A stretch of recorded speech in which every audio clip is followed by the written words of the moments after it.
right, hello everyone. Hello everyone, thank you all for coming tonight.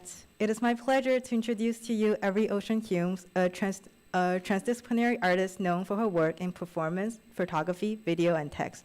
Hughes, formerly known as Emily Royston, was born in 1977 in Easton, Maryland, and currently lives and works between Easton and Stockholm, Sweden. Hughes has exhibited widely both solo and in group exhibitions internationally.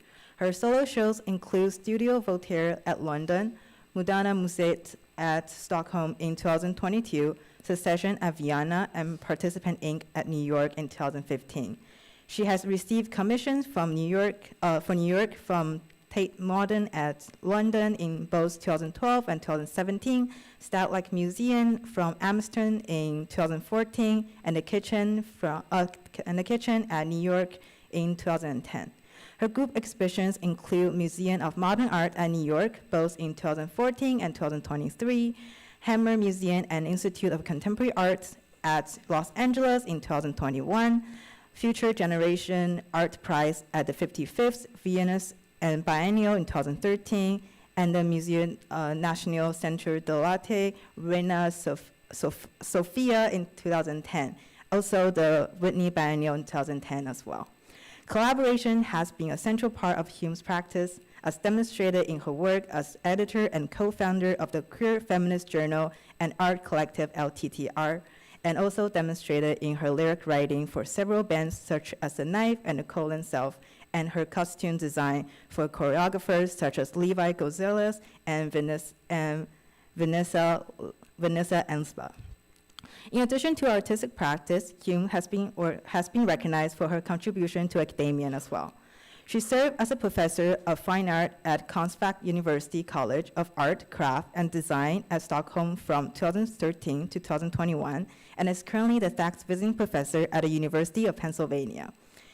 Also, in 2019 to 2020, she was a fellow at the Harvard Radcliffe Institute for Advanced Study at Harvard University. With such an impressive body of work and a commitment to collaboration and transdisciplinary practice, we're excited to hear from Every Ocean Hughes today at IC8. With no further ado, please join me in giving her a warm welcome.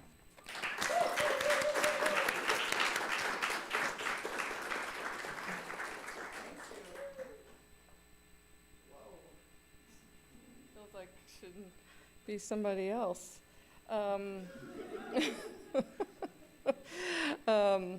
Thank you very much. That was very kind.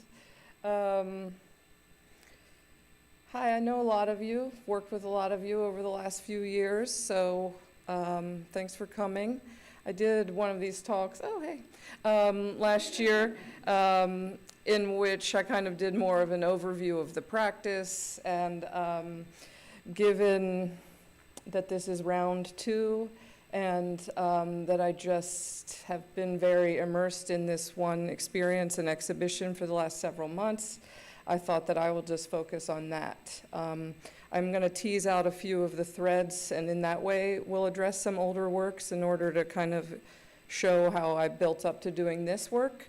But mostly just going to really focus on this 4-part exhibition that I just had at the Whitney. It closed 2 weeks ago. So it feels very fresh. I feel not fresh. But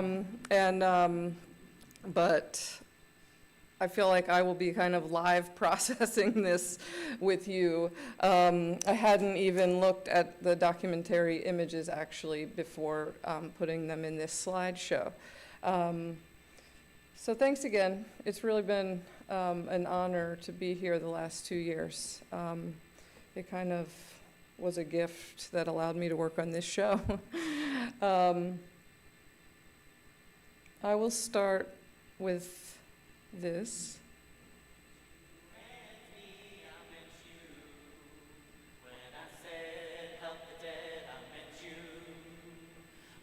You and me, I meant you, help you, help dad, help me, help the dad.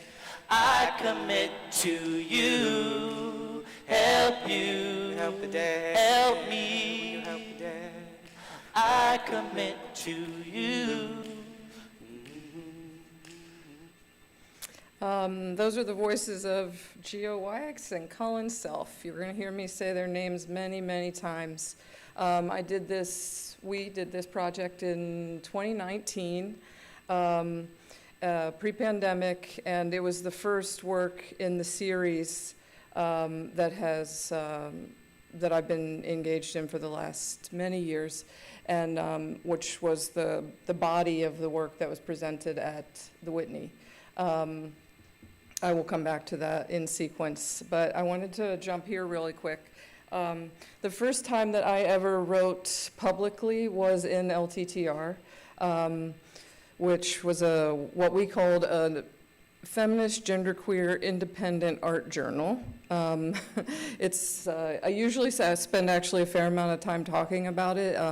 I like to articulate those early roots of my practice usually when doing a talk like this, but because I wanted to do a deeper dive into the more recent works, I'm just gonna kind of gloss over it. But to say it's the first place that I ever wrote, and I think it was the reason, I kind of had courage in imagining an audience. It was, that thing there, that was it. Democracy, invisibility, and the dramatic arts. Not very humble or very ambitious, however you want to say it. That was the first thing I ever wrote, and shared. And in some ways, it was really the first thing I ever wrote. It's not like I'd been toiling away by myself for some years. That has been a process for me, from those early years of being able to write in LTTR, and then to the current works, which are script-based. That was so that's 2001, and that was 18 years between those projects. There was much more kind of experimentation and improvisation in between. Then just also to explain this kind of thing on the left, how to tell when the rebels have won. So that was the first issue of LTTR in 2001, and this was the last in 2005 or 6. I wrote republishing this text by Iqbal Ahmad, who had been a mentor and teacher of mine as an undergraduate. In this text, How to Tell When the Rebels Have Won, he's talking a lot about how to out-administer the enemy. And in this case, it was about the Algerian Revolution.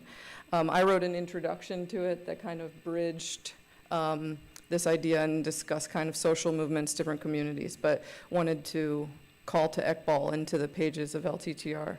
So early attempts at writing. Just jumping right into the Whitney show, I know a lot of you were able to go. Thank you, coming to the performances. I'll leave this up a little bit while I talk about the structure of the show and how an interdisciplinary practice like mine and maybe like yours, how it found shape inside of an institution like that.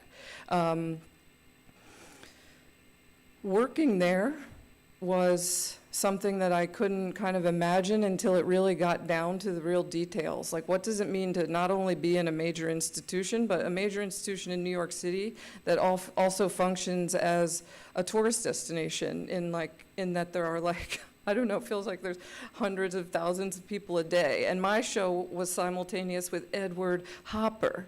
So people were flying in from all over the world to see these Edward Hopper paintings, and I was just a little bit below that. The lobby was constantly full. The stairwell, which is when you walked up the stairs to the 3rd floor, this is the first image you see, constant traffic, all hours of the day. It was really, when I was preparing the show, one of the people who works there said, one of my early ideas was you really need to understand it's almost feral. It's wild, how many people pass through, how they use the space, and what the energy of it is. So, yeah, I don't know if that makes sense. I was like, oh, okay, that's a strong word.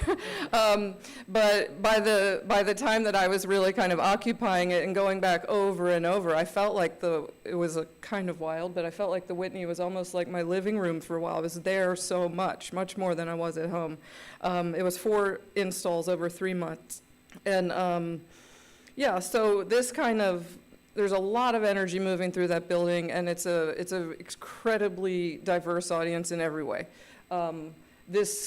Often I would come out and there'd be like, 50 school children there awaiting tours, because this third floor is like a multi-use. It's where the theater is, the education. So just to say, this question of the museum, in particular the Whitney Museum, and in particular New York City, was all something that really was like heavily influenced the shape of the show. I had to call Sharon for advice at some point. But what we ended up doing was, my early invitation 5 years ago from the curator I worked with, Adrienne Edwards, who I am all respect to Adrienne, I'm a huge fan of hers. I learned a lot from her in this process. So maybe we started talking 5 years ago. I was just about to change my name, and I was just about to make the first work in this series. And when Adrienne invited me, I was having this conversation with her, and I kept waiting for her to tell me what the limit was. Well, we can use this space for this amount of time, or we have this money, and she would never give it to me, which I hadn't had that experience before. I kept waiting for it. I kept asking for it in every conversation. I was like, but how much money is there? But which space can I use? And that's how I had been working for so many years. And she just kept saying, we'll have what we need. What does the work want? Just always reframing. I learned a lot from that. What happened was she originally invited me to do a new commission, and then likely in the theater. That wasn't predetermined, but that was the first decision we made. And so then the second decision was, I always love to think about how people enter the space of performance. And so knowing the layout of the building, I thought, well, if I'm gonna work in the theater, I wanna work with that gallery that's outside of the theater, which is how people are gonna enter each time. So the series that Help the Dead was first, One Big Bag, and River, all of which I will share with you over the next hour. But this work was from 2009, 2010. So I photographed the piers that are on the west side of Manhattan. Several of you might know some of the cultural history of this place. But at the time, I was very much thinking about public space and use and regulation and the legacy of the queer community and of all marginalized communities, really, that were crossing West Street, which now we think of as the West Side Highway. At the time, it was West Street. That choice to cross that road, and what did you get on the other side? So these are the remaining pilings. Actually, no longer even, they are still remaining, but the David Hammonds is there now, the Little Island. There's been a lot of other interventions and development really on top of these pilings. They are still there. One of the reasons I was interested in them at the time too, or one of the things that developed out of my interest in them, was that they've always been kept there, because if you removed them, it would reactivate 100 years of pollution. And so in all the mud and the silt and the compression of everything that's happened in that river would be disturbed and be activated. The other reason is that it's like a habitat now. It's a fisheries. Lots of things are being alive in the space of these pilings. So that's the reason New York City has kept them. I was relating to them, looking at them as kind of unmarked memorials in the city. I was interested in this idea of how you, kind of the gravity and experience of walking around New York and interacting with these very present histories. So anyway, you walk up the stairs. This is the same image. One of the things about this is, I thought in a way, this is like for some people, these are landscape photos. And I thought that's like kind of an interesting tension between the way that I work with them and have always imagined them. This gesture tries to kind of block or interact with that idea of that kind of perfect image. I say perfect, but you know, it really kind of delivers something specifically, this kind of ghosting, and in a photographic sense. So this is just a paper, black, very rich, flat, matte black paper that I cut out, and that piling is real, or it's real, as in the shape of it. I did not invent the shape of it, but and enlarged it and cut it out and blocked that. When you come up the stairs and turn to the left, so you're coming up the stairs, you're seeing the photographs right ahead of you. And to the left, which is kind of turning into the museum, is this conference room. And I installed the images there as well. Because if you turn to the right, that's actually where the river is. It's where the pilings themselves are. So in this sense, you're turning both left and right, and they are all around you. You can see that I played with the scale in terms of the mural images and the framed prints. So this is the same on top of itself. In something like this, one of the things that I really wanted out of the pilings at that scale was that they are, the scale of somebody walking by. They become enlarged in that way, so it's a little bit pushing us towards being able to view them as like with the question of the figure, I'd say. And then always, since I've made them in 2009 and printed just 3 of them in 2010, the idea was always to collage them. So I photographed them. Like I said, I took a boat out in 2009. And I think it was December. It was just, there's a little bit of rain here. It was the winter, and it was actually by the time that I found somebody who was willing to take me out on a boat to photograph these, which was at the time technically illegal. You shouldn't have been able to get so close to the shore. But I found somebody who had a little bit of a rebellious spirit, and he drove me around.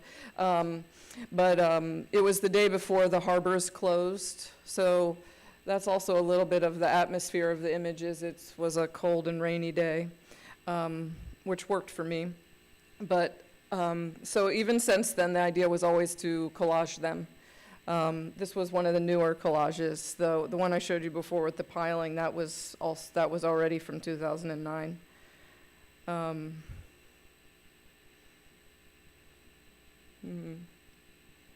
So.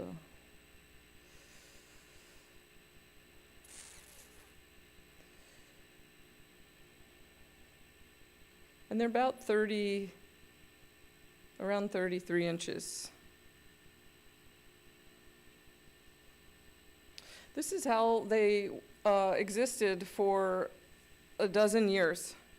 A few times a year, for 12 years, I would pull them out of the sleeve that was holding the negatives and the contact sheets and look at them and think about them. And I always knew there would be a time when I would return to them. Because it had so many of the threads of my practice, which were like kind of my early interests in like queer photography, this question of kind of legacy and arriving to New York, and the AIDS crisis and the communities there. And then when I started to do the death work, this is the decision to include these images in this exhibition. It also existed like this for many years. So Alvin Baltrop made photographs down at the piers for also around a dozen years. And since then, this was, I don't know, this was a while ago. Maybe 2010, 2012, something like that. His practice has gotten some attention in the intervening years. At the time, I had never seen his work before. A friend of his who was managing his estate in an informal way sent them into LTTR, and it was the first time I saw them. And I was surprised because I feel like I'm a student of this photography of this era. And so I was very excited to to see, I was very excited to learn about them and to then learn Alvin's story. And then working with his friends and his archivist, I was invited by the Printed Matter book fair to make a project, and I published Alvin's images. So I think there's around 24 images, and 19 of them are his, and then 3 of them were from my peers series. And it's an accordion fold book, so it can stand up. And so it's like 3/4 around, and then I wrote a short text and interacted like between my images and his. But if you're interested in this history of queer photography, Alvin has a great story, and I'm happy to talk about it later as well.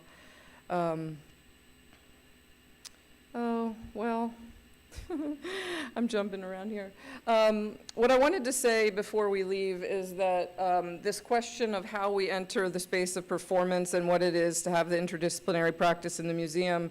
So this gallery is just outside the theater every time you're going to go in there, which for me was 3 other installations inside the theater. People are passing through here. The deep root that connects these for me is this question of the death work and the legacy. And that these images hold that history through its relationship to the queer community and the AIDS crisis, and this idea of the ways that we kind of use the city. I'll come back to that theme many times, and hopefully it kind of weaves itself in and makes sense when I talk about the other works. But again, from when Adrian invited me like 5-6 years ago, I wanted to take seriously that kind of space that having already made these photographs, having lived with the negatives for so many years, and knowing that whatever happened in the theater would be in direct relationship to the river and the piers right outside. So you're always seeing them. And so I knew that I would be embracing that relationship. Even though I just made this work this year, I always knew that that would be there. This is just kind of me wanting to tie in another thread, so another kind of writing. This is a sundial that was at the Portland Institute of Contemporary Art. They have a thing called the TBA, Time-Based Art Festival, and I was lucky to work with them 2 years in a row, and made this sundial and developed this kind of shape that also became these clocks, and wrote a text called Uncounted. And so Uncounted, the ceramic, Uncounted is 23 parts. It's a lot of questions, not a lot of answers. And I generally, in a very shorthand, say it's about the politics of performance. I'm going to read a few of these. You'll see that it also exists like this, we're jumping ahead of this poster. So number 9, what if the museum becomes the authority on a lifetime? How does an organization built to historicize and exhibit work in aliveness? Practically, everybody's asking practically. Institutions discipline lifetime within an architecture of power. So how now, thinking through movement, what is an ethical way to authorize a lifetime? I'll jump down to number 12. Collectivities instead of collections. Is this a question? Can we support collectivities instead of collections? Number 14. For the past while, I've been thinking about transitions. The shifting of weight, changing of direction, genders and governments, choreographic and interpersonal. Transitions, no matter the context, are a political moment, a chance to detach from weighted positions, a chance to be moved. What is a transition that is not a solution? What's a transition that's not a solution?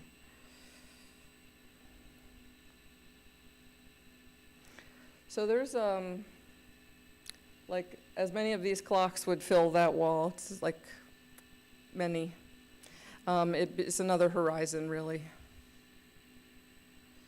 I've used it in several different ways. Used the text, so it exists as a poster. It's really circulated, I'll say that. And then I've also done it in a way of making performances. In this case, this was in the Tate tanks, and I was in conversation with Aine Bailey, who is an artist that I know in London, who I thought that the text would resonate with Aine's research, and we performed together.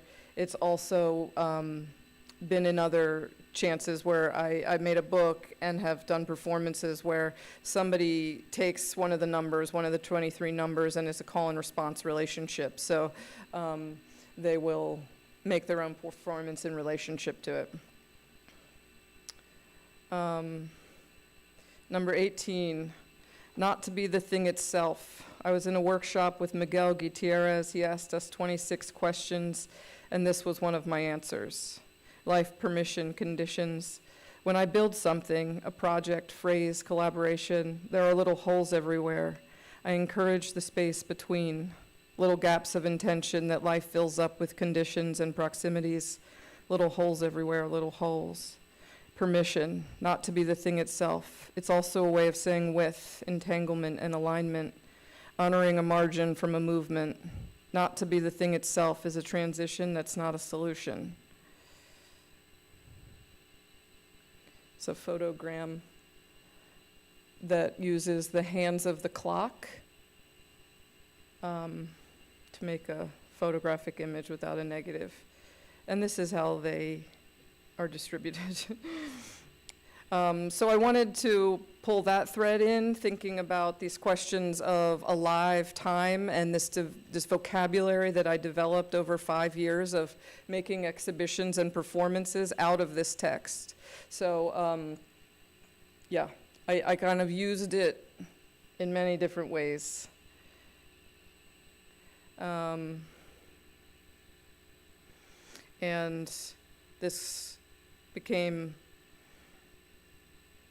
as I work in these longer series, so say I worked on this for 5 or 7 years or something like that, then when I began to do the death work, I thought it was quite an interesting dynamic between having worked in alive time and the politics of performance to then turn towards still thinking about transitions, but through the lens of death and dying.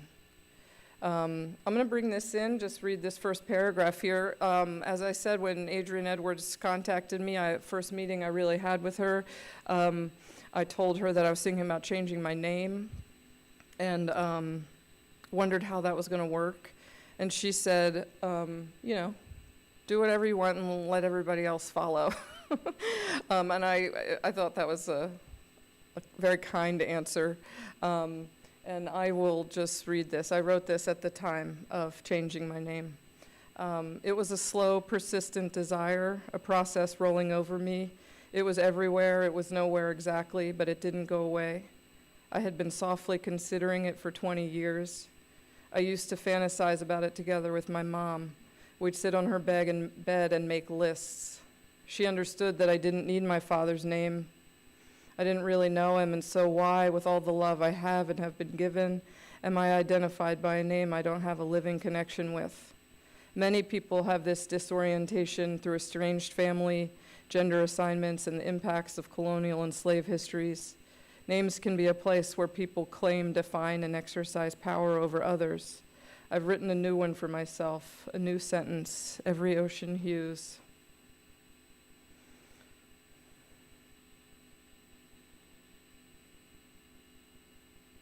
There's Gio and Colin and Tiny on the right. This is Help the Dead in Stockholm. As I said, we first did it in 2019, and then the pandemic arrived into everyone's life, and a few of the invitations we had were, of course, put on hold, and the work then just kind of was shelved. So we'd done it in Bergen, Norway, and Berlin, and then this was in Stockholm a year ago. It was in a space in the round. It was a decommissioned church with a dome. And so this performance itself was in the round, and it's on the same island as Moderna Set, which was hosting an exhibition of mine, and we did help the dead there. There they are. I include this image to also be looking at these, the glass sculptures that are crucial to the set and the way that the work unfolds. So now I'm going to show you a little bit of a clip of Help the Dead, but I was wondering if two people were willing to read this out loud. So somebody has to be Colin, somebody has to be Gio. Does anybody want to be Colin or Gio? No? Okay, you too. Thank you. Okay.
Thank you.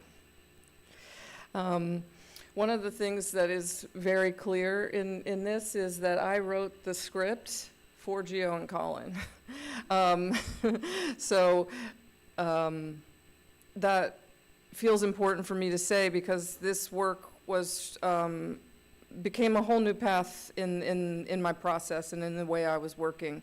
It's the first thing that I ever made as a performance that could be done more than once. Everything up to that point had been more context and site specific, very hard to document, and I had no interest in repeating it. It was also the first time that I wasn't in the work myself, like that part that I read from Uncounted where I said there were little holes everywhere. I used to be the little hole. You know, I would like throw myself in at the last minute, or I would always leave this kind of space for improvisation within the work, and I would find myself inside of the performances in this kind of very contingent way. So this scripting and this relationship between being a writer and working with performers, friends and collaborators to make the work. It was really in Help the Dead that I was able to do that and experience it for the first time. And I loved it. I loved not being in the work. It's like a really great idea. And I was just, I really loved the process of being inside of it with Gio and Colin and Tiny. So I'm going to share this.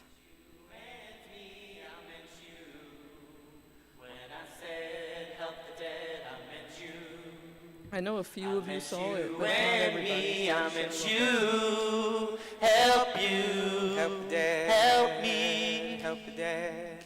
I commit to you, help you, help the dead, help me, help the dead. I commit to you. I read somewhere that theater is about how people don't get along. Oh. Well, I read somewhere that accountability is about how maybe people could get along. I read everywhere about extinction. I read everywhere about public political deaths. The sharp edge of the state is the center of the state. The dying and the dead needing to be washed and buried. I read somewhere that at the beginning of the crisis, it cost more to bury AIDS patients, that the funeral industry at attacks for their own wretched fear. And Okay. I'm gonna move on just because I realized I just saw what time it was. I know that I repeated that part of the text, and I did that on purpose because it's like I'm really invested in the difference between what's on the page and what it means to perform it live and to have it embodied. So I wondered, again, I was like hoping that 3 people would read these 1, 2, 3. Does anybody want to do that? Or are we skipping it? Oh, you do. Thank you. Hi, my name is Ray. I've been a nurse since 1976 and worked for 6 to 7 years. That's when women were teaching women outside of institutions and keeping it in our own communities. I think education about death should start early. Let's start talking about it. Birth and death, I think it's a privilege to be in these kinds of transitions with people, coming and going. In terms of the going, people define in so many different ways. You've got to stay open to how each defines. So the second act of the performance, if you want to call them that, is that we open it up to the crowd and we say we need 13 people and the mic is passed. Gio and Colin pass the mic, and people read these mini kind of narratives.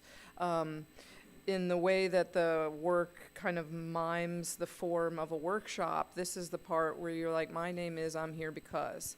And I did that because I wanted people, you know, we capped the audience. I used to say 60, but now we're doing it at around 80 people.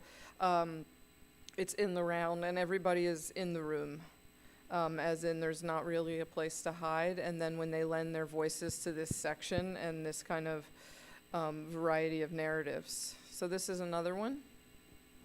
Somebody want to read Simi? Thank you. Hello, my name is Cindy. They, theirs, she, hers. I'm calling my husband. I had a bunch of friends die when I was young in accidents. Oh, hello. And I always knew one day I would have to deal with it. Because I couldn't when I was young. And the adults couldn't help. Nobody had any tools to talk about it. People didn't have a lot of money, and you lose control. You can't afford good care, you can't afford a funeral, and it's stressful. People shut down. I mean, I did. My life is different now, but I'm still touched by these experiences. I'm really here to help myself. I'm taking it slow, like a very slow apprenticeship, to think about doing this work with others. Thank you.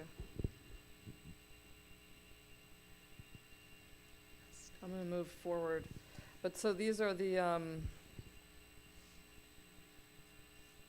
this is how I was able to introduce a lot of different voices into the performance. And this is examples of that happening.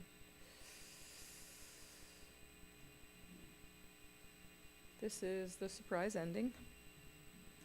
I'm just going to go a little quicker now because I don't want to overstay my welcome. So this is the second work in the series called One Big Bag. I always imagined that there would be 3 parts. The first is the social, as I thought of it, in one word. I think of it as the social. The second being material, and the third being about like stories and meaning making and our need for story and myth. So this is Lindsay Rico. It's a 40-minute text that Lindsay performs inside of this set of objects. And I'm just gonna jump right in. This is a 5-minute clip of the One Big Bag. The living and the dead, they transform together. Now, the ice. If you want to keep a body at home for 1 day or up to 3, you need good routines around icing. Rigor mortis comes and goes after 2, 3 days. Most people know that a corpse stiffens, but they don't know that they then relax out again later. Depending on the different ice technologies you might use, that will determine your schedule for swapping it out and keeping them cold. A note, and this is a little intense the first time you hear it. Use half the ice for a baby or a child. You don't want to freeze them through. The goal is to chill the corpse so that the body can stay home and be honored. I overchilled, almost kind of froze a child in my early days. It was brutal for everyone, and it took me a while to forgive myself, so know your ice technologies well. With rigor, I tell the families that the smile comes on the second day. Tension and wrinkles, our holding expression of a lifetime, relaxes out. It's gravity, really. But you could also say that it's all the love that's being shared that's doing the softening. And another practical note, watch for the jaw opening. Most people don't like that gaping look. They want serene and peaceful. Some people will let it be as it is. That raw, human death look. Eyes open, mouth ajar. But most people choose to present their loved one with a serene expression. It's a bit of work to mold and shape. A little manipulation, finding that person's specific piece, death face. I also like to have a notebook and a pen. Some people can't say what they want or what they feel, but if you give them a notebook, they might be able to write it down. What are you feeling right now? Is there anything that I can get you?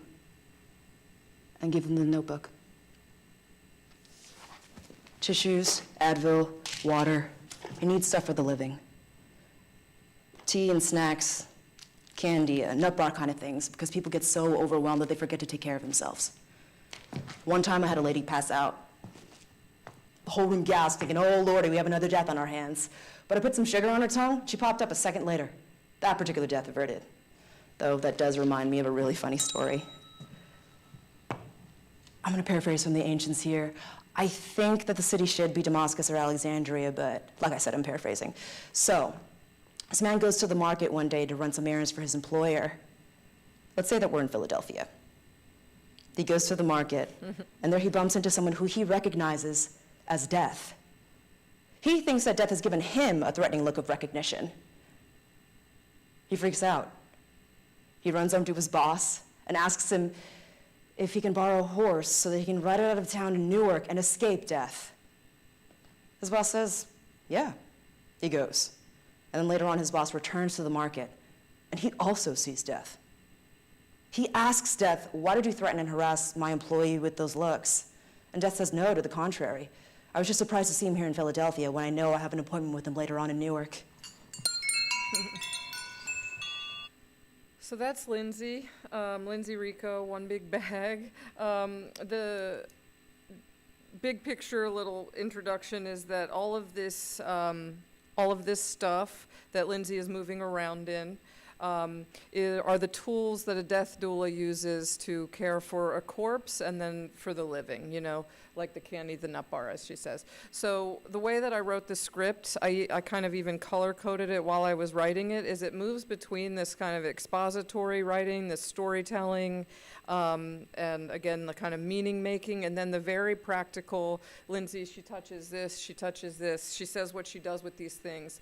And her competence is performed in the way that she moves very fluently around the space, discussing the use value of each of these objects. And yeah, so she's really kind of moving between these different modes of speaking and performing. You saw the choreographic movement she was doing, worked with Miguel Gutierrez on that. And it was very much about giving both, I think that you can see in that scene that it's giving both Lindsay as a performer relief from saying that thing, which is quite intense, like about freezing a dead baby. And then also giving the viewer like something to be interacting with rather than just simply the gravity of that language. So mostly Lindsay is moving in this very utilitarian, perfunctory kind of way around the objects. And then there are moments where she articulates her body. She It starts with her kind of using her fists and touching herself like in this way. And later she also is kind of making sound and yeah. This is how it's installed. So all of the objects in the film set and then in the installation, they're hung at the height that they're used on the body. So the diaper, for example, the hands, this makeup palette is up by a face.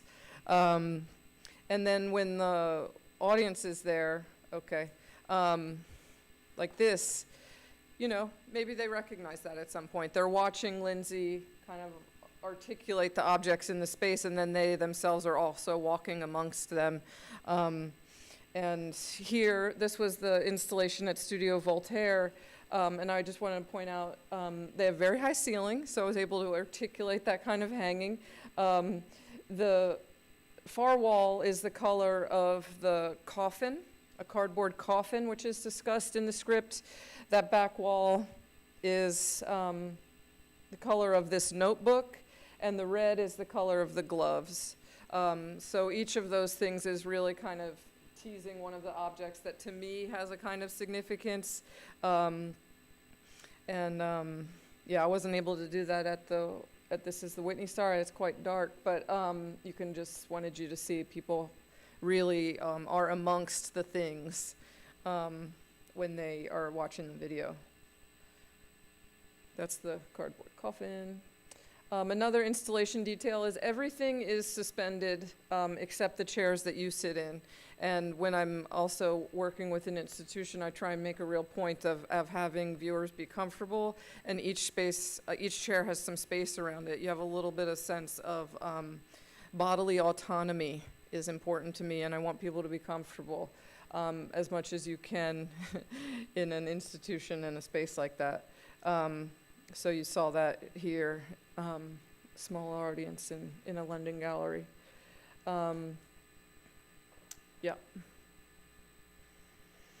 And now is River.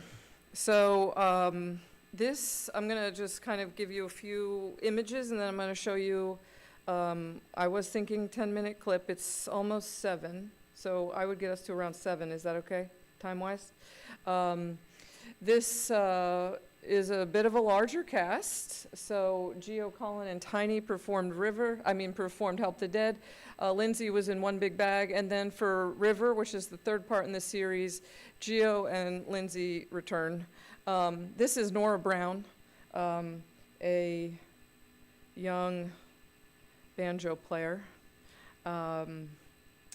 Sitting, so I made this the first image because that's the first thing that happens when you walk into the room, into the theater of the Whitney, is Nora is sitting there playing the banjo while the audience is arriving. And as you also walk in, the performers for the work are already present on stage. So that's Lindsay Rico, Aaron Ricks, and Gio is up there. And this is Timothy Johnson, who is also installed and ever present in this sculptural installation moment that happens on the set. You see here that Timothy is building these penny pilings. So, and is in there the whole time. So again, pointing out that the photographic pilings that the pilings that are in the photographs, the piers that are outside of the Whitney window, is right behind him. And one of the things that we worked with in staging the work there and doing the lighting was that worked with this great lighting designer, Tuche Yasak, and in very different conditions, because we did it sometimes in the afternoon and sometimes in the evening, and that's, as I said, a huge window. So the light changes a lot. And we rose the screen at some point. So then Timothy is sitting in front of the river. And this is what he's building the whole time, penny pilings. It's got a large plexiglass lip all the way around the tub. So, you know, it required assistance. for Timothy to get in and out, but the idea was that, it's like a little, well, I don't want to talk about maybe the metaphors and the images. If you're interested, we can talk about those, but it's a durational performance that Timothy is doing over there on top of these ziggurats. And that's Aaron. This is, it's very dark for you, sorry. But Aaron works the perimeter of the room after kind of a midpoint, and is more on the choreographic register, where I would say that Gio and Lindsay are very verbal and using narrative and their voices. Aaron is doing more choreographic work, and then Timothy is in that bathtub. So this is what the set looks like. There are 3 of these large ziggurats, and each has like the wave fronts.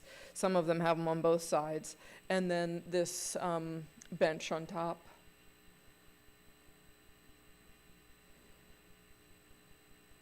Here, I concluded this image because you can see the city behind them. Oh, that's when I'm supposed to do this. So now we're going to watch a few minutes, 10 minutes of this, if that feels okay. And then I will be finished. You can ask questions. I remember she said, they don't know how many of us there are at this site or at any other, but we find each other. Sorry, I'm a little out of it today. I'm going to introduce it a little better, which is if I said that this one was river, of course it's in relationship to the river that's right outside the window, and that is the home of the piers and the pilings. And it's also, I invented these characters that have the ability to cross back and forth to make a round trip between this world and an underground/underworld. So that's a very common trope in mythologies and folktales, and I kind of used that trope, and you'll hear how I worked with the telling of it. But let's just watch it then. And Just like you found me.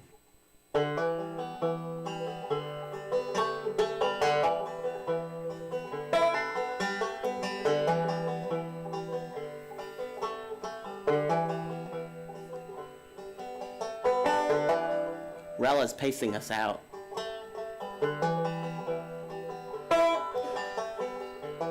They're happy if you ignore them. Thinks that whole outfit look makes them invisible.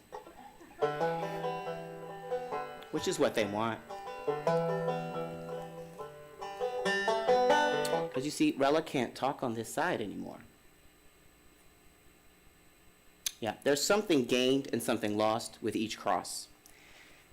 And with Rella, well, there's a rule, and the word is that they might have slipped it. You see, when you come back to this side, dripping, your first steps, they have to be backwards. Yeah. Just 2 or more. You can play it off easy, but it's a risk if you don't manage. It's like the old stories always tell us. Sweep behind you when returning home from the graveyard. No trail to follow. Sweep, sweep. The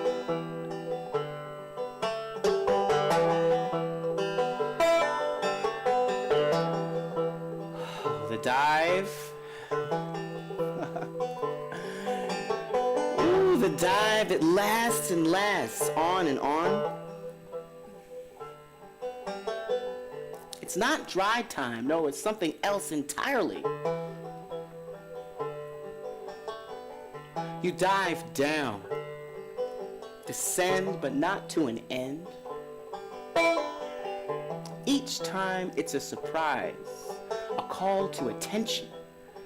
I see things, I feel grabbed and shudder into focus. I only see what we'll have to call light, but What is form through the strong dark? A drenched, buoyant idea bobbing through.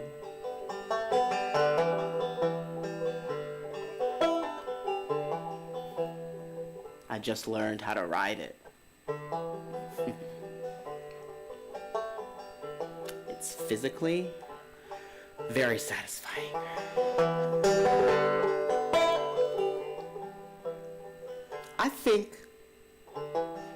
I think that everything that once was alive. It is still. It still is. People and ideas and forms are all slap, mixed up right up next to each other. It's all very thick and permeable and muddy. I remember. I remember exactly what she said to me. She said the only way that I can think about it, it's like diving through a stage floor. Like the place and the frame of a story. It's like diving head first, like right through the floorboards. No hit, but a dive. A cutting like cutting. Right through the floorboards. That's what she said. That's what she told me. It's the only thing that I managed to write down after she died. What I think is that there are scenes, moments that vibrate. Still alive down there, still moving, still to the point of rhythm. All the threads are still active. And that's how we find, how we carry, how we cross. Yeah. All deaths take energy to make energy. I'm the casket, feeling casket, looking for something to carry.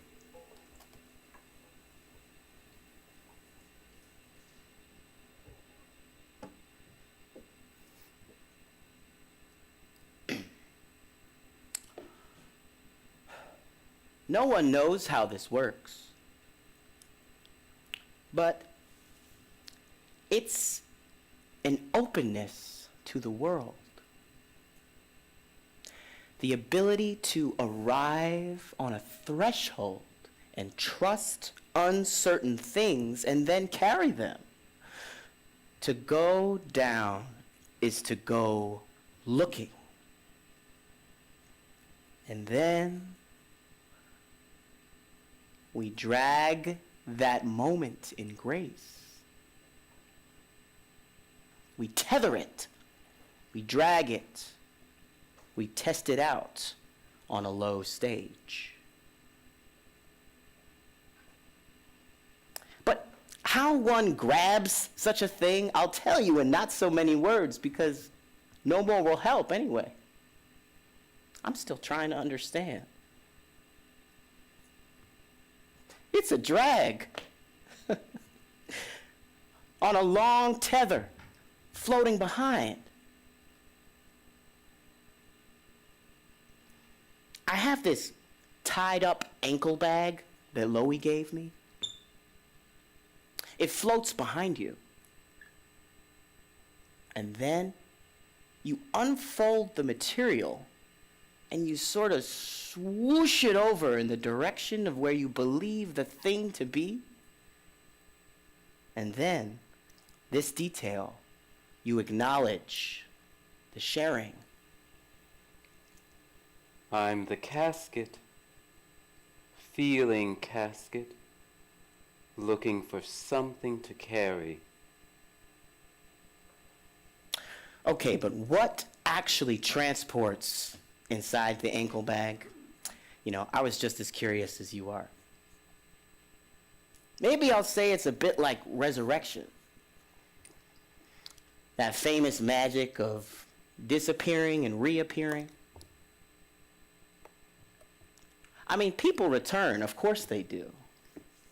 If not in full form, then their ideas and their presence. Okay, but what actually transports inside the ankle bag?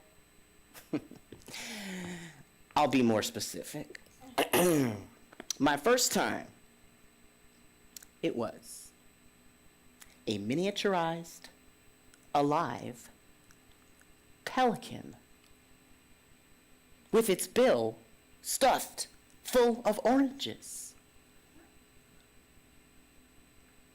I'm serious.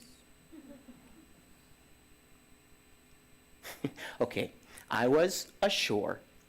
I had this miniaturized alive pelican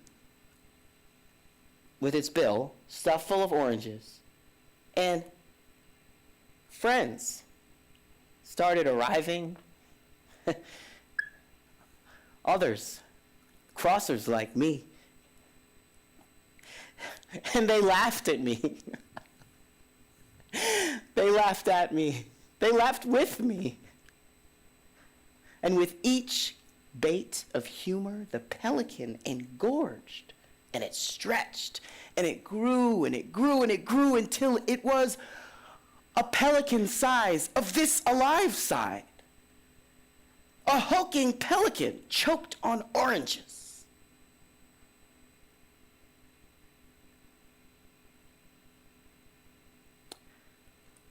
Of course, I fell in love with it, and I began asking for permission to unchoke the pelican, removing the oranges piece by piece.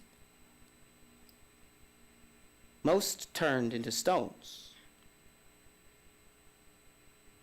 Just one orange remained, and this I ate. It seemed right.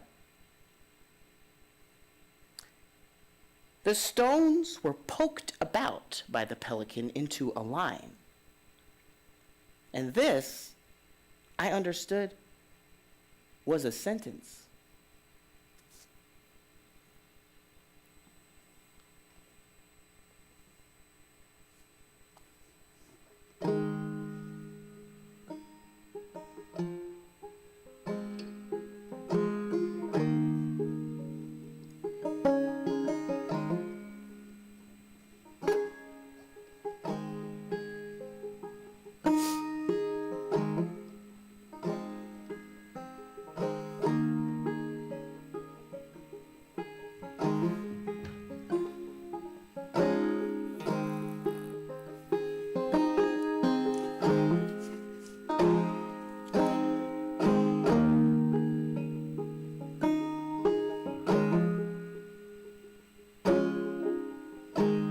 Hope there's someone to take care of me when I die.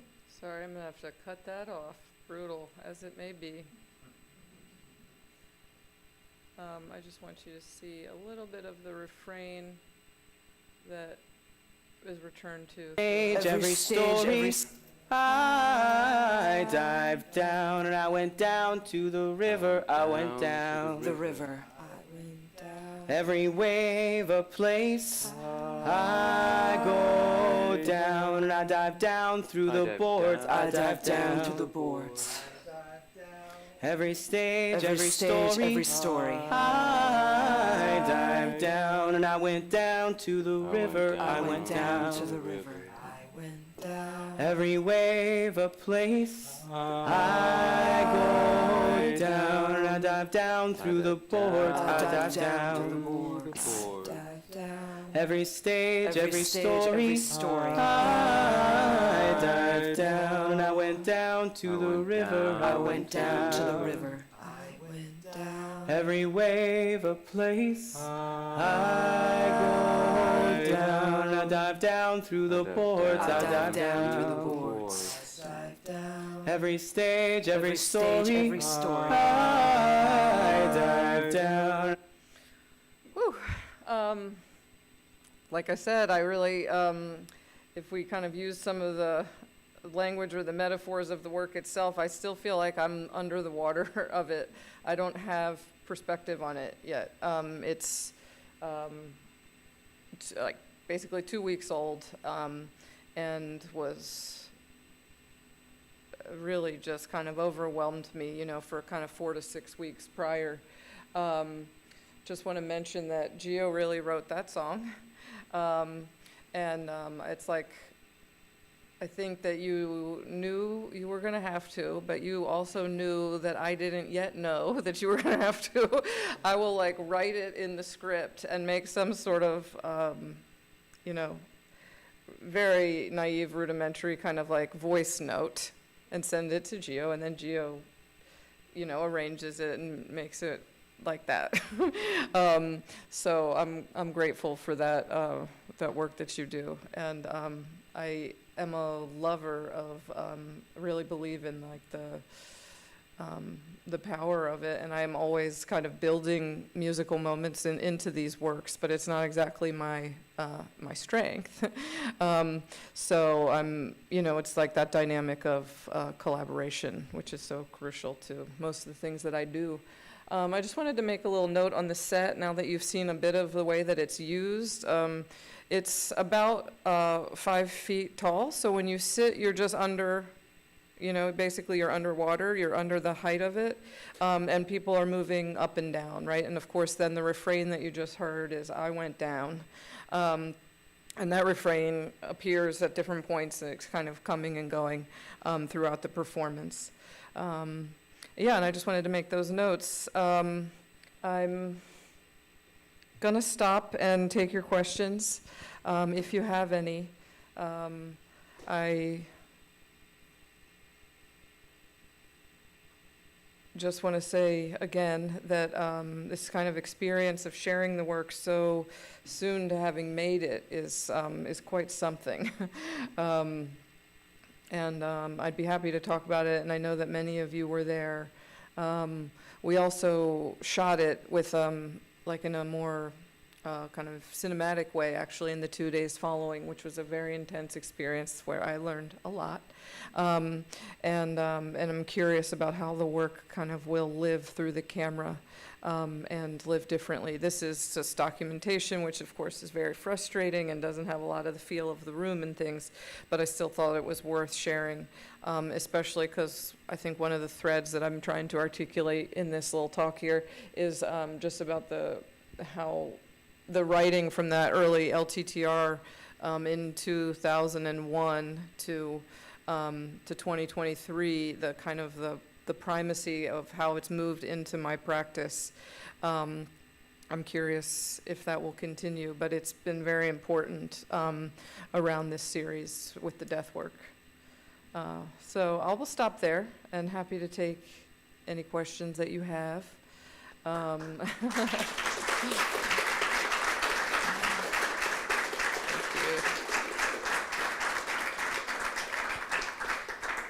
Thank you. I really also tried to kind of talk a little bit more. It's like always important to me what the audience is, and you guys are, you know, going to be building exhibitions. So how does your practice like accumulate is one of the questions that I thought would be relevant today. And like I said, this kind of interdisciplinarity inside of an institution, and how does that find shape? I hope that I addressed that, but if you have more questions about it, I'm happy to talk about it. I kind of like being very practical in that regard, how things work, what you have to fight for, what's offered. Anybody have a question? Oh. You said this thing about the one big bag where you were talking about how the performers' movements allow the language to, I forget exactly how you put it, but you said that it alleviated something of the kind of intensity of the language. Mm-hmm.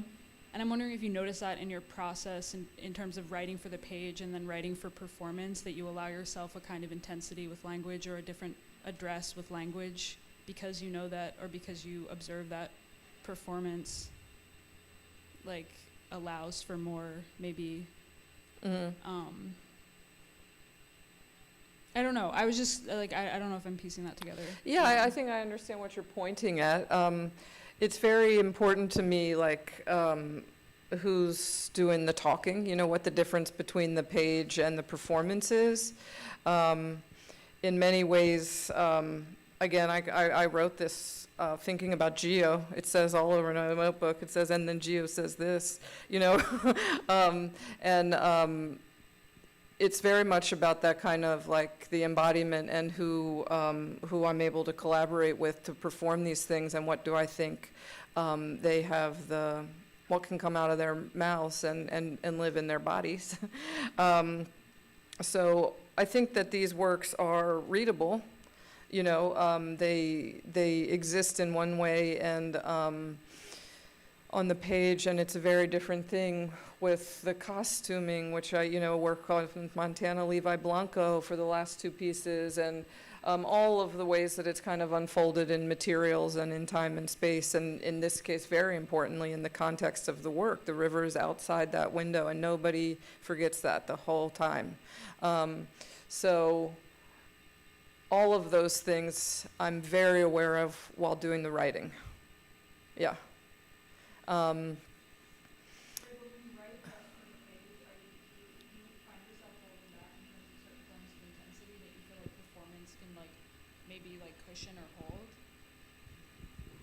Or does that just not happen? No, I don't feel like it is I don't feel like it's a question of holding back. I don't relate to it that way. I feel like maybe I would say other things are possible. Is that a different framing? But I don't hold back, you know, when it's just for the page. But also I haven't written something that's much for the page, like even with Uncounted, which has does circulate apart from performance, but it's the questions of embodiment and liveness are integral to it, so that it's somehow it's got to be negotiated even on the page, I'd say. Catching? Following up on that, and maybe this is kind of pulling from that question, when you're working on these pieces, how do you hold being writer, director, producer, it sounds like, stage manager, I'm assuming, occasional sound design. You know, how do you handle the work of theater? You're using theater, you're using cinema, you're using theater in a way at the Whitney in spaces that don't actually hold, or even Penn, even the ICA struggles to hold performance, especially when it comes to using theatrical devices and the practicalities of rehearsing, working with actors and performers, dealing with the multiple, you know, you say collaboration, theater and film carry collaboration in a way that the rest of the art world is still trying to catch up on. And so, like, how do you come to the Whitney with, I need you to understand that we're going to do something you've never done before? Or is that an organic conversation? And I know you were saying that there was something novel with the Whitney experience in terms of like them providing you with the sort of like whatever the work needs. Talk more about that. I would say I'd like to kind of reach back a little bit further and like, you know, talk about things I didn't show you, which is never a good idea. But for those 10 years or 20 years of working, you know, when I was saying that I was making performances that were more conditional and site-specific and contextual, those were questions of resources and timelines and how hard it is to rehearse live work and have what you need, you know, to be able to pay people well and be in the same place. And so those conditions are very real and always very different. With the case of the Whitney and this piece, River, you can see the difference between Help the Dead, you know, which has a set that fits in a suitcase. It does. I put it, the whole show is in a suitcase, you know, versus this, which is obviously, you know, more expensive and goes from the ceiling to the floor and out the window and in every direction. You know, I was able to work the room. You know, I love installing. I love working the room. You can see these curtains. There is a lot of, there's a lot of tension that I'm aware of when those things meet, when performance enters the museum, when some of the devices of theatricality are used in contemporary art and performance settings. And then also when we made this a film. So then we had the liveness, which took how much time to actually, kind of the writing, the producing, all of that for several years. And then the time of rehearsal, we had 3 days in the room, 3 days together before the first show, which is not a lot of time. I had been doing individual rehearsals with people leading up to it, so kind of getting them into comfort with their language and what they would be, each person's role. But then we had 3 days when we put it together. So it's bringing that liveness into the space of the museum, and then also then when we shot the film, I had these 3 different mediums at play, and there's a lot of tension. The gift here was also that Elizabeth Shervold she's been the new performance producer at the Whitney, and she comes from decades of experience of being a dancer who tours in a company, who knows what it is to rehearse and collaborate, and then also has been being a producer in New York City institutions. So Elizabeth, when, you know, like, I always, you know, I'm a notebook person, and so the first time I drew this shape, you know, it's like 2 inches big, and I show it to Elizabeth, you know, and it becomes this. It becomes like the size of a room, you know, and how many, I don't know what the cost to make this, but, you know, Elizabeth was the one that was like, oh, you know, I know this, you know, the fabricators who can do this. She also really facilitated, like, me working with Tuche Yasak, the light designer. So it was really crucial to have somebody inside of the museum who knows what it is to make performance, and a cross-disciplinary performance. So that was very important. She really worked as hard as I did, as we all did. It was not a 9-to-5 job for her, and you're not going to find that everywhere you go. And yeah, very, very important. A lot of, I'd say, institutions are now are not capable of working in that way. I knew, you know, having this good relationship with Adrian Edwards, the curator there, and Adrian knowing full well what the work needed to succeed, you know, that I could rely on her and her team, and the Whitney's team to do it all. But it's a lot of people, it's a lot of time, and it's more money than I've ever had to work with before. So you could see the difference, you know, between things. I, like, even before in writing, like, Uncounted, but I was always making works, or I made this project called a gay bar called Everywhere with costumes and no practice. It's really acknowledging no practice. When we first did Help the Dead, like, they had 3 days to memorize and perform.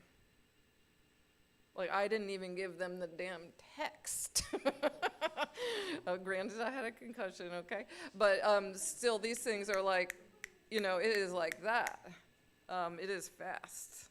Just to follow up on that, yeah. so then, like, just to get into the nitty-gritty, does that motivate then who you choose to work with? Of course, yeah. It has to, right? Because Yeah. you're not working with equity actors, or are you? Like, how are the relationships to the institutions outside of that, you know, in terms of labor unions and whatnot? In terms of? In terms of just, like, hiring, like, what kind of actors do you work with? Are you Yeah. working with people that are flexible in that regard? Because not all actors can do that kind of work.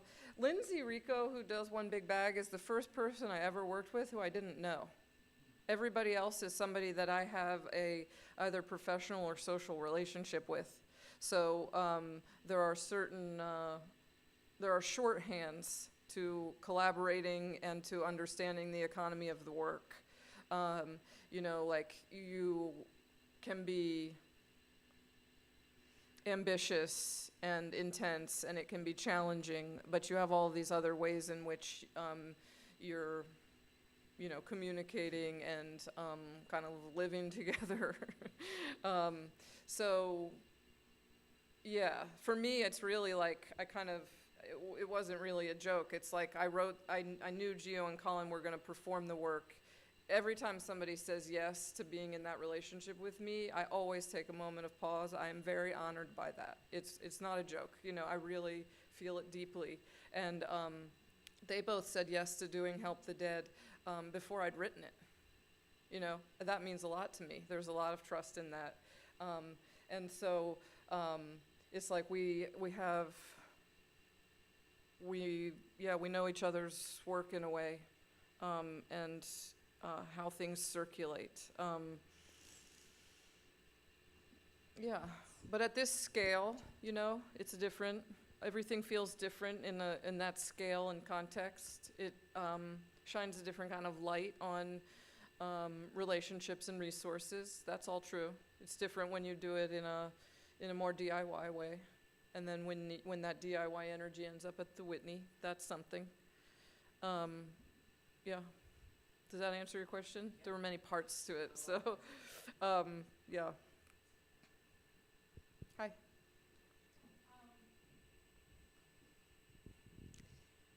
Thanks for all of the detail, both about these works themselves, but also as about to graduate MFA, about the admin and process and everything. And what you're talking about trust was making me think about your,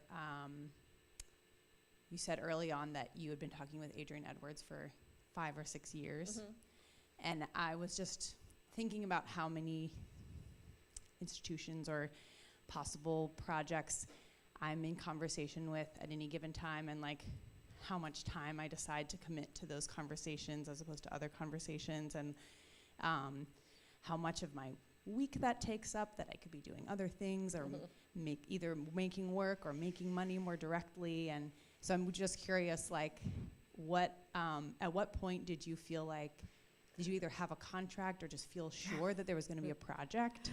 And how do you navigate, like, you know, going into, I mean, if the Whitney called me, I would be like, yeah, I'll talk to you forever. Like, just having an extended conversation is like paying me, you know. But obviously, like, there's a real issue of,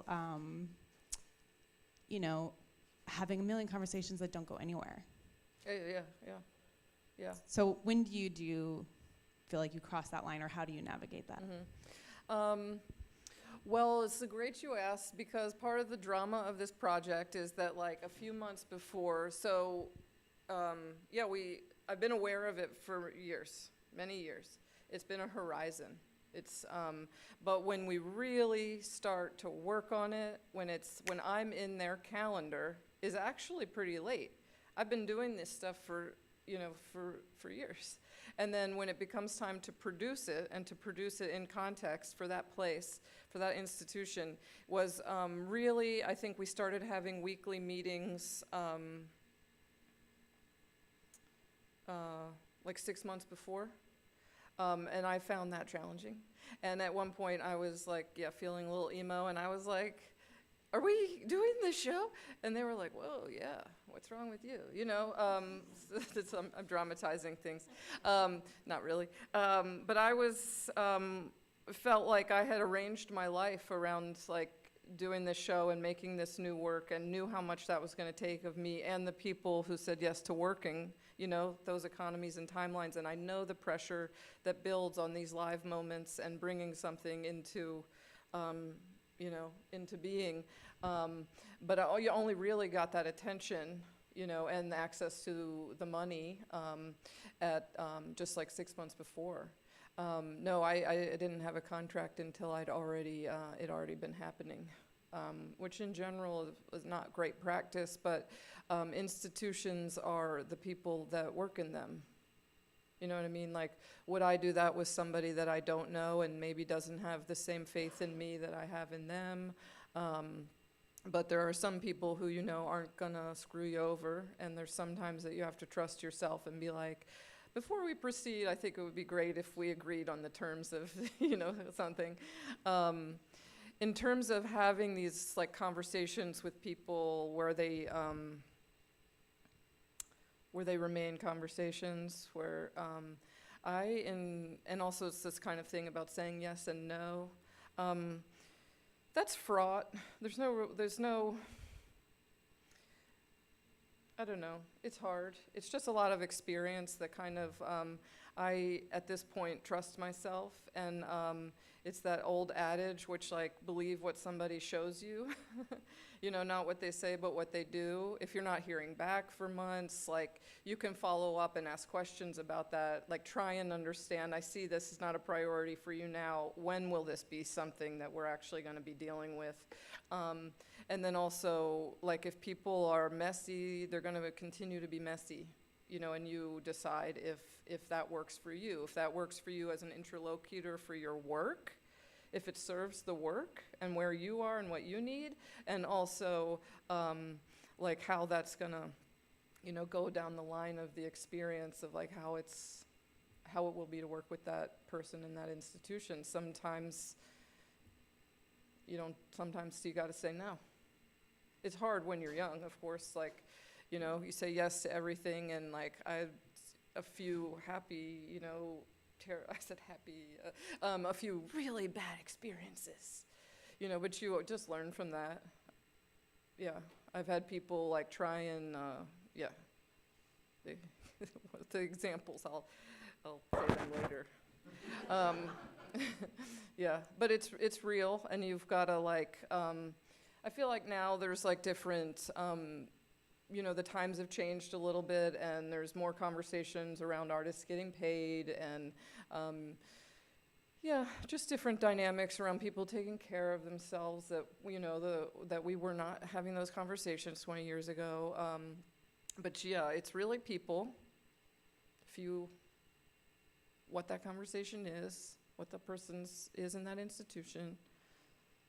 So it's very case by case, I guess. And I would just say trust yourself and know what you're looking for and what you need and what the work needs. And if you're not going to get it, knowing that, being able to decide if you're going to compromise about it.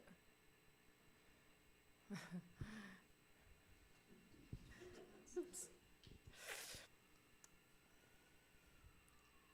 This is not a very theoretical talk. I used to be a very theoretical person, but I don't feel that way right now. I feel like just having like, you know, the details of how producing and how do we live and like how does the work accumulate, I feel like. Yeah. Hi. Hi. Can you talk about the color palette of the work, and specifically the choice to shoot in black and white when you did, and then to situate it on these color blocks, and how you played with color, and where you, and if it drew from specific either objects or references like it did in your other work?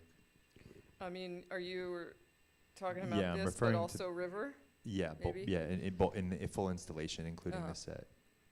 I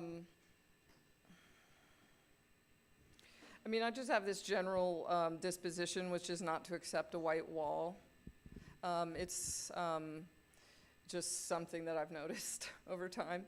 I guess I really believe in color and how impactful it is and how transformative it can be to space. I mentioned like the fact that I really love to install. I love thinking about how work is encountered, how somebody moves into the space, what's the first thing they see, and how is the space usually used. All of those kinds of things influence like then how I decide to work it. This particular space at the Whitney, I think to many people is a bit of a throwaway.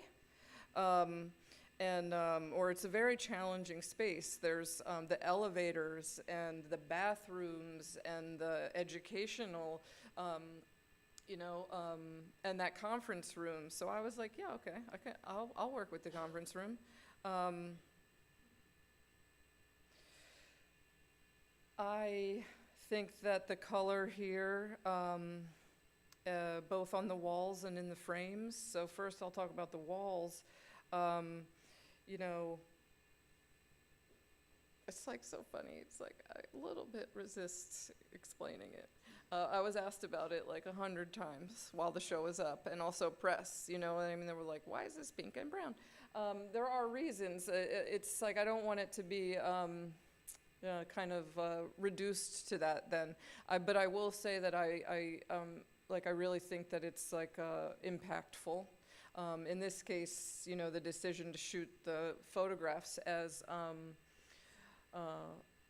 black and white was it kind of towards that question of would they look like landscape photos, and what's the tension then behind like what my gaze is and what I'm trying to do with the work, and then how it works like with like doing things where you isolate the figure and they become, so all of those things kind of, that's why I decided to shoot them at black and white all those years ago.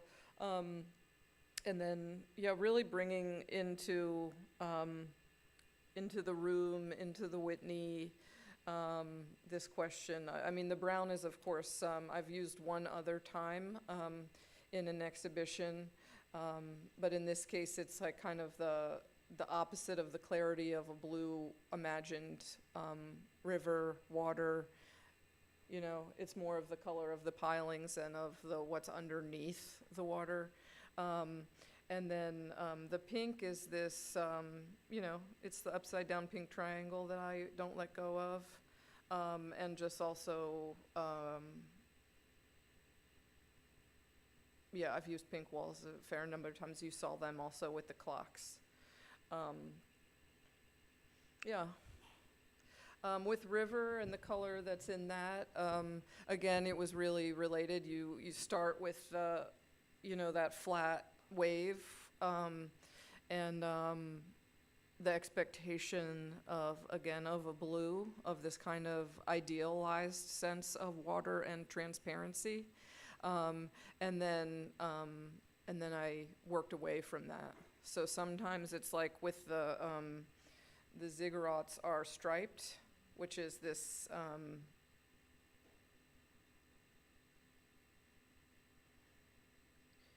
you know, of course, you can just think about kind of the depth, this going up and the down, and then here, the colors are very different on my screen. They're very red here and hot, I would say. But there's this line. These are all shades of brown, but that line is like a maroon kind of reddish color, and that was like a very intuitive, actually. Where you see that the blue is a little bit more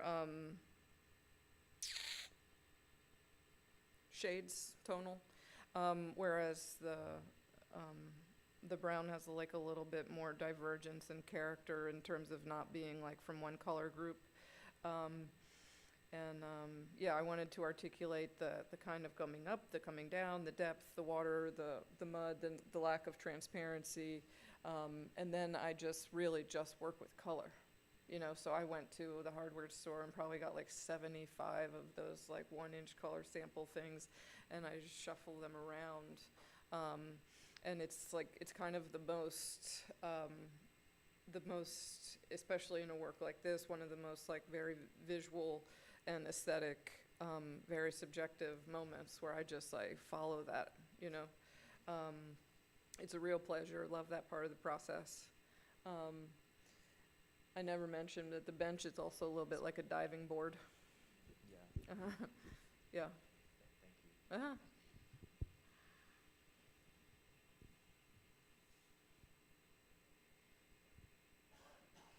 7:39, I'm good, but if anybody wants to leave, I'm just saying, if you gotta go, you gotta go, but I'll stay here and answer all your questions.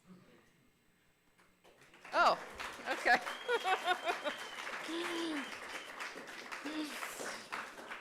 Thank you. Thanks, everybody. I've enjoyed being in your studio. Like I said, this was like 2 weeks ago, so I still feel quite overwhelmed by it, lacking some perspective. It's been really nice to come here and get out of my own head and be in other people's ideas and lives. So thanks for having me in this wet, raw state. Thank you.